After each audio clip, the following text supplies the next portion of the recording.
How to set up Hotjar on Wix. Open your Wix dashboard and go to the site where you want to install Hotjar. Go to the Settings section from the left menu. Scroll down and select the Custom Code option. Keep this page open and then open a new tab to visit the Hotjar website. Log into your Hotjar account or create a new one if you do not have it. After logging in, click Add Site and enter your Wix site URL. Hotjar will now show you a tracking code that you need to copy. Go back to your Wix custom code page and click on Add Custom Code. Paste the Hotjar tracking code inside the code box.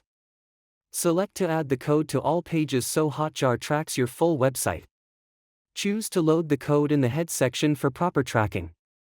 Save your changes and publish your Wix site. Return to Hotjar and click Verify Installation so Hotjar checks the connection. After verification, wait a few minutes and you will start seeing visitor data inside your Hotjar dashboard. Thank you for watching.